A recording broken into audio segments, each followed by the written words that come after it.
Hey everyone, it's Alex Morawski, the host of In Pursuit of Purpose. Today's guest is Mr. Randy Pennington. He is a leadership coach that helps professionals and executives become a whole package leader. Mr. Pennington, thank you so much. Thanks, Alex, so much. I for joining appreciate the the time. episode. Thank you for having me. It's good to be here in High Point. Yes, the High Point University, the premier life skills That's right. university. Absolutely. So before we get started about all of your leadership findings, the research you've done, let's talk a little bit about you. What is your leadership deal? Who is Mr. Pennington as a leader? It's a great question. First off, it's a work in progress. My very first job as a frontline leader, frontline supervisor, I had a guy that worked for me named Larry, and he was on my team, and he had been friends. I mean, we had hung out together, we had done stuff together, and as he left, he got a new job and left, and as he got a new job on the way out, we had to do an exit interview, which you have to do, and he said, "You mind if I tell you something?" And I said, "Sure, go ahead." And he said, "Randy, you're a great friend, and you're a terrible boss." Crushed me, right? Crushed me. And then he told me why. And so I said, okay, I got to correct that. And then I went to my next job, and at one point I was a hospital administrator in my career.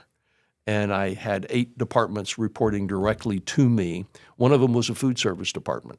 We cooked meals for residents and patients.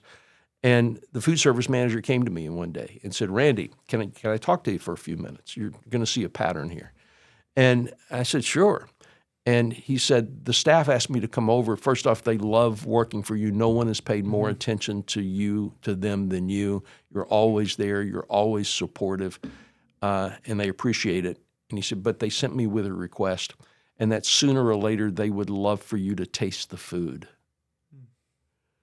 And so what he was actually saying is I, as a leader, was talking about the things that were important to me, which, by the way, were budget and health audits and all those kinds of things. Yeah. They wanted to know, tell me how the broccoli casserole tastes. And so as a leader, I have learned over the years that as leaders, it can't be about us. Our success, first off, leadership is its own job. It's not just because you're the best doer, you become the leader. That might get you there. But leadership really is its own job, and your success moves from you being the person who's right to helping your team succeed. So you and I talked before we started about your soccer coach. The soccer coach that you love is the one that made you as a player and everyone else on your team feel like they not only could do it, but wanted to do it and wanted to give everything they had to do it. Okay, that's leadership, right? And leadership is about influence, and I continue to learn how about this whole thing about leadership as the art of influence. By the end of this episode, I hope that the listener can answer 2 main questions. 1, what do followers want from their leaders? And 2, how can we start today to become a leader? Great questions That people want to All right, follow. Let's kick it off. Tell me where you want to go. Let's start here. We talked about my coach before we started recording this episode. And in your research, you talked about how teachers, coaches, family, mentors, they have such a big impact on people. A lot of times, a bigger impact than a boss could have. People refer to their teachers and their coaches as some of their most influential leaders in their life. Now, obviously, there's good coaches and there's bad coaches, but what do the good coaches and the good teachers seem to get about leadership that an average boss might not understand? Well, first off, what you said is really important because our research showed that if you're 35 years old or younger, so that's you, right? That is me. That's you. When we ask people to talk about the best leader they've ever encountered, they're going to think in their head about a teacher, mentor, coach, family member, more so than a boss. Yeah. Now, first off, if you're a boss, that means that when you approach people as their boss Mm-hmm. and you're saying, how come they're not responding? It's because they're thinking about you as my soccer. They're comparing you to your soccer coach and go, they didn't treat me this way. Mm-hmm. And it comes back down to they develop you, they invest in you, they Mm-hmm. care about you. They challenge you and they push you and they call you out when you're not doing what you're supposed to be doing. Mm-hmm. But if that person is the leader that you want to follow, Mm-hmm. they're not perfect, but they are heavily invested in three things. The three things that the research shows make a difference. And I want to come back to this is making a difference. We've heard Dr. Cobain talk about going from success to significance. Mm-hmm. Okay. Baseline expectations make you successful. These three things make you significant. You have to have the baseline first, and then you get the significant. But the three factors on significance: principled character, not just that you say you have integrity, but that your principles, there's a through line to everything that you do. The second thing is authentic presence. The research actually shows that persona and charisma and looking the part, it's very helpful. It's useful to get the job, right? You can't not do it. But when did you really care what your coach looked like, that soccer coach? Did you care that he was in shape every day? No. So it was the presence, it's the authentic presence. And the third thing is people-centered performance. You get results. Results, especially in business, that's the coin of the realm, so to speak. Yeah. But there are people who get results at the expense of people, and there are people who get results through people. And the best leaders' significant factor is getting results through people, bringing people. So those are the three that pop out all the time. And then there's some baseline things, and there's some emerging trends, and there's a lot to unpack in the research. Yeah, and I can relate to that so much because going back to the coach example, I'm under 35, so I tend to use my old coaches as an example. The coach that I absolutely loved, my JV soccer coach, he was on a podcast episode one day as a guest, and I was listening to it a few years ago, and somebody asked him, what is your leadership philosophy, your coaching philosophy? These kids love you. What are you doing? And he said, I want to make sure that every single kid feels loved, valued, and appreciated, no matter what their talent level is. That's how I want to coach my team. And when he did that, people wanted to play for him because they knew that he was investing in them. And the results, we went undefeated that season. Whereas you had some talent too. We did have some talent. Right? I mean, you don't go undefeated without Right. talent, but that made the difference. So think of it this way, Alex. That coach could have mandated your compliance. And as leaders, you always have that chance. You can mandate compliance. People volunteer their commitment. They volunteer to do that extra, to pay attention to those details, to, in your case, hit the weight room when you didn't really have to, or spend the extra time, to push your way through the sprints rather than, dogging it through. Yeah. And that's the commitment level, and that's volunteered. Yeah, I was committed to this coach and that team far more than what was required of me. I was on the team. There's some expectation I show up and give my best, but I went above and beyond. And yeah, we did have talent, and that's why we went undefeated. However, that same talent moved from JV to varsity under a different coach, and it was a completely different story because the leadership was different. I know you wrote that we should think and act more like a teacher than a boss. What does that mean? So think about a teacher. Think about the best teacher you ever had. And again, this is what the research told us both qualitatively when we asked people to define their best leader and quantitatively when we then looked at the various factors. So we did both to make sure that we were on track. And qualitatively, teachers they want you to succeed. They're teaching you how to get, the best ones teach you how to get an A, right? I mean, they want you to have good grades. They want you to learn. They want you. And so they're always thinking about, how do I get through to this student? How do I help that student open a door that they hadn't thought? And more important, the best teachers see more in their students than those students see in themselves.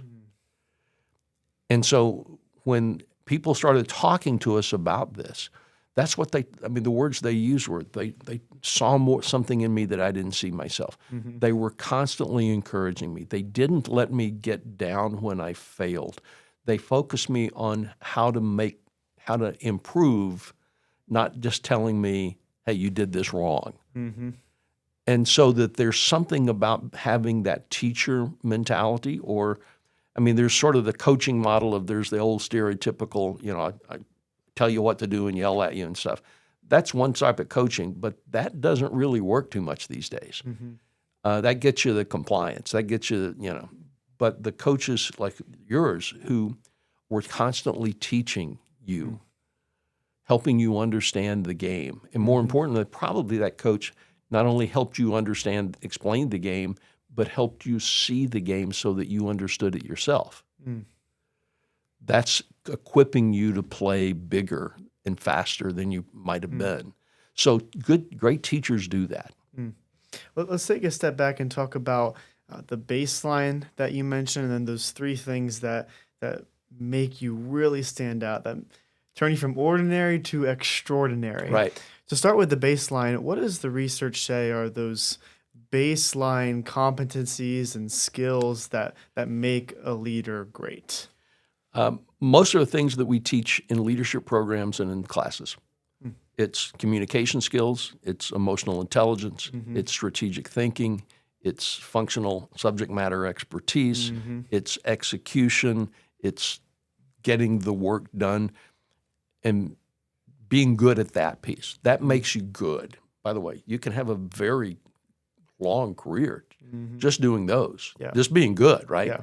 And so what we're talking about is not just having that. We're talking about for people who say, I want to go from good to great, from ordinary to extraordinary, however you want to say it. But those are the baseline things that pop up that are really, if you think about from a corporate perspective, that's the entry level to get into the game. It's not the differentiator. It's the baseline. Everybody at a certain level, every leader at a certain level is going to have plus or minus just a few percentage points of those things, right? If you want to be a CEO, chances are every CEO in your industry is going to be about the same. The ones that are exceptional go to those next three. And let's walk through those next three one by one and really unpack what it means to live that out as a leader. So the first one was Principal character. Principal character. What is the character that a follower is looking for in a leader? First and foremost, it's honesty and trustworthiness and accountability and transparency. It's who you are. Who you are in any part of your life or your work is how you are in every part of your life and your work. There's no inconsistency there. There's no incongruence there. There's no saying people are our most important resource and then throwing people under the bus at every chance you get. So there's that congruency there. It's the character, but the principled character is adding that through line of consistency over time. Now, admittedly, there's certain things that leaders can't talk about to other people. Right. But if you're trusted as having principled character, then you don't lie about not being able to talk. You don't say, well, I have no idea. What you say is, I understand what you're asking. I can't talk to you about that, and here's why. And if you have that principled character, people will understand it. Might not like it, but they'll at Right. least understand it. So it's understanding who you are, what you stand for, honesty, integrity, trustworthiness. Can I count on you? Do I believe that you're not trying to spin the information for your own Yeah. purposes? So ultimately, people don't want to follow a leader that they can't trust. Bingo. They might if they have to. Right. If I need a job, I will. But But I'm they not. don't want to. They They don't want want to to. volunteer They're not going to volunteer the their commitment. time and their commitment. So, okay, so the first thing was principal character. Second thing Authentic presence. was authentic presence. What does it look like to show up authentically? It's showing up being who you are. It's not being something that you're not. Now, that's a little scary, though, when you think about it, because we tell people sometimes, I want you to bring your authentic self to work. I don't want you to bring your whole messed up, crazy self to work. Yeah. I want you to bring your authentic self on your best day to work.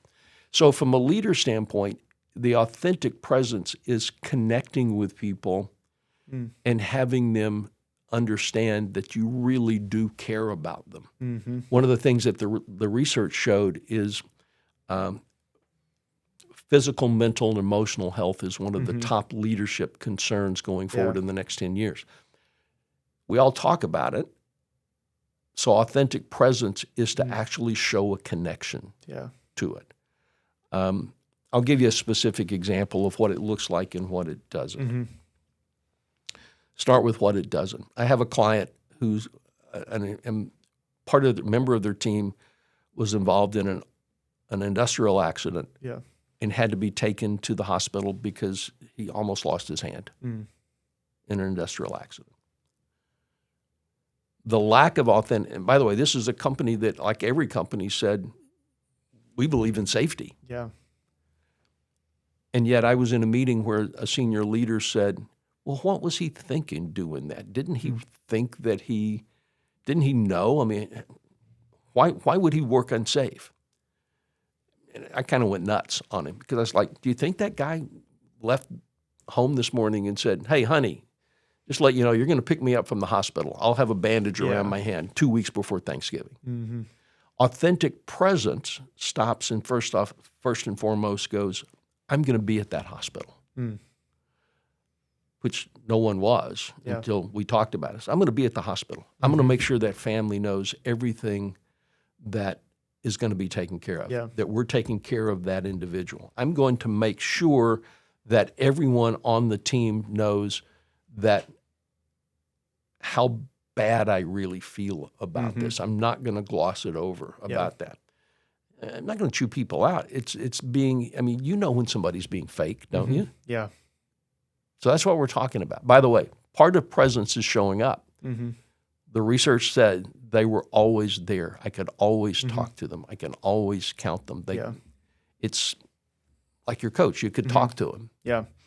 To show up authentically, I feel like it requires some level of vulnerability. It does. What would you say is the line between showing your weakness as a leader and being vulnerable, but not what a great seeming question. like a weak leader? Yeah, what a great question. I think it's okay to struggle, to say that you struggle with it. Now, so here's the way I think about it. If I'm struggling and it's going to hurt my team, I'm not going to stand up in front of the entire team and say, I'm struggling with this. Yeah. Now, chances are I'll have a trusted confidant I can say I'm struggling with. Yeah. Maybe a coach of I've even had people on my team that I trusted enough to say that. But, I think it's okay, first off, start with when you make a mistake, own it. I messed that up. That was terrible. I can't believe I did that. When you make a mistake, not only own it, but apologize and fix it. Right. So, I think that's a level of a baseline level. Then beyond that, I think they want to know that you're real, which means it's okay to talk. Everybody says keep work and family separate. Yeah. no, I don't want you to give me the blow by blow of your Thanksgiving dinner Yeah. with your crazy aunt or uncle. That I don't want you to give me that. Yeah. But I think it's okay to talk about. Every family has struggles. Mm-hmm. So it's how you talk about things matters. And I wish I could give you like a blanket answer, Mm-hmm. but some of this comes down to what's your relationship with your team. Yeah. It's like if you go on a first date, do you tell everybody your life story on a first date? No, you do not. Sooner or later, if Mm-hmm. I'm going to spend the rest of my life Yeah. with them, I will. You tell them, you get too authentic on a first date, they'll tell you there won't be a second date. So, I mean, it's kind of, there's some judgment that you have to Yeah. use, but so some of it depends upon what's your relationship with your team. Yeah. I love when you said that people just want to know that you're real. They don't want a perfect leader. They want a human leader, an authentic leader. And one of the best quotes I heard about that was it was talking about showing up authentically, showing up your full self, not just the best parts of you, but all of you. And it was addressing the problem of people trying to hide their weakness. And it said, you can't hide anything. You're just planting it. And what you plant will grow. Oh, it's a great quote. I love that. So the first thing was principal character, authentic presence. And the third thing, people-centered performance. People-centered performance. This is what came to mind when we were talking about the differences between bosses and coaches. Because a boss, and of course this is a stereotype, there's great bosses, there's poor bosses, but a boss in general, they're trying to make a profit, to get the job done, to make sure that they are giving good reports to the people above them. We all want to do that. We all want to do that. And the difference you highlighted is that a coach or a teacher invests in the people they're leading. What does it look like to be people focused? So what you said is really important. Every leader is judged by their results. Mm-hmm. In the corporate world, yes, you have to you need to make your numbers. Mm-hmm. Now, you might miss it occasionally and get by with it if there's extenuating circumstances or what have you, but sooner or later, you have to produce your results. Yeah. If you're a coach, sooner or later, you need to start winning games, Mm-hmm. right? So that's a given. What the key piece there is how you get there. Mm. And do you get there with people and through people, or do you leave them as roadkill on the side of the road? Mm. Are people expendable? Yeah. So that people-centered performance means that there's a developmental aspect of it. There's a caring aspect of it. There's a equipping and empowering aspect of it that goes into, it's not what you do, it's how you do it. So we're not asking people to do something different in their job. We're asking people to do their job differently. I really like that. You were talking about how, I keep going back to coaches. It's an easy analogy for me. How sooner or later you have to win games. You don't win games, you get fired as a coach. The difference in how you approach that is what's going to get you those results. My coach, that we went undefeated, yeah, we had talent. We realized to win a game, you have to score goals. But if scoring goals was the goal, we're going to neglect the process to getting in a scoring position and putting the ball in the net. So we focused on the strategy and how we were going to use those 11 people on the field to score a goal instead of just focusing on scoring the goal. And I think that relates and having perfectly. all 11 of those people understand what their role is. They stay in their lane, they fulfill their role, and they work with each other because we know what the goal is, common goal, scoring goals, as opposed to against each other. Wait a minute, I'm going to pad, I need to win that, I need to pad that, my stats, so that I'll look good for the college. So, so I throw my team member under the bus, so to speak, to look great. So it's that leader that builds that sort of team. And what you said is so critical because it's not just winning. If you listen to successful coaches, I'm a big basketball fan, which is really, I'm sure at High Point, it's hard not to be a basketball fan with how the Panthers have done the last couple of years, men and women's, ladies Panthers. But what a coach will say is, we want to be in the position at the end of the game to succeed. We want to be in the position to take that winning shot. We want to be in a position to compete. They don't always win, but they focus on how to get in the position to win. And that's people-centered performance, right? It's I want to put my team in the best place, which is skills, equipment, training, everything about it. And then I want to create an environment where not only can they succeed, but how people deal with failure is critical. Because the best coaches realize there's two types of mistakes. There's mistakes of the head and mistakes of the heart. Mistake of the head is when my heart is in the right place. I'm doing it for the right reason. I just made a mistake. Mistakes of the heart is when I'm doing it for the wrong reason and consciously trying to do it, right? But I'm doing it for the wrong reason. So mistakes of the heart, we don't need those. But mistakes of the head, those honest mistakes. I mean, I can tell you that I've probably learned way more simply because of age from my honest mistakes. But I'd be willing to bet, how many important lessons have you ever learned from an honest mistake? Many. Yeah. Now, multiply by our age difference, and now you know how many I've made and more. So honest mistakes are the opportunity to grow as long as you learn from that mistake. And great leaders help you learn from your mistakes and move forward in a positive way. So the three things that set you apart, I know the first one's character. I'm blanking on the first word, though. Principled character. Principled character, authentic presence, and people-focused performance. People-centered performance. People-centered performance. But same thing. What's something that you think we currently believe about leadership that we should stop believing? Ooh, great question. One thing is, there's two things that come up. One thing is that just being good in your current job makes you a leader. We tend to look at, the best player, the best performer, the best worker, and you go, okay, let's make that person the leader. Sometimes they can be the leader. Sometimes they can't connect to people because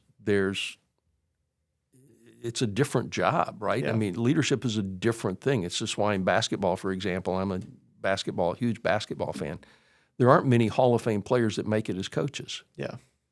So it's a different job. So that's one thing, that we have to think of it differently. The second thing is this myth of the hero leader. The hero leader is charismatic, transformational. That works, and there are times when that's absolutely needed. But if you look at organizations that are sustaining greatness over time, that leader, what makes them successful is not their charisma. It's their attention to detail and their process and the way they make people succeed and how people feel about themselves, not just about the leader in the organization, but how they feel about themselves. We unpacked a lot in the past 20, 25 minutes. I'm not sure how long it's been, maybe longer or shorter. So let's bring it all together and go back to those first two questions so we can make sure we accomplish the goal for the listener. If you had to summarize everything we talked about to answer the question, what do followers want in their leaders, from their leaders? They want you to be the leader that they want to follow. They want you to be the leader that people would go, yeah, I'd go to battle with that person. And on the flip side of that, after everything we talked about, how would you answer the question, how can you start today to become a leader that people want to follow? What are some practical steps we can do? One is, it's a mindset issue. Stop thinking of leadership as power and start thinking of leadership as service. It's service to others.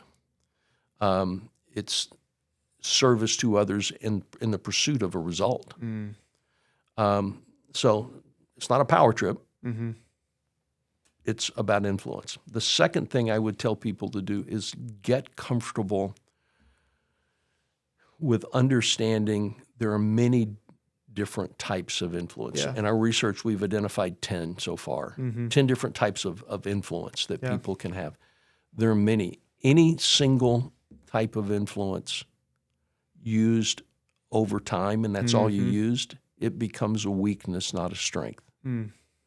So get comfortable understanding how to influence people in the way that they need to be influenced. So we have our ways that we're comfortable with, but not everybody responds to that. So it's like, I don't know if you're in a fraternity or not, but if you went to a fraternity or sorority or just in a group that you hang out with, there are people that love you, like you. There are people who don't. Yeah.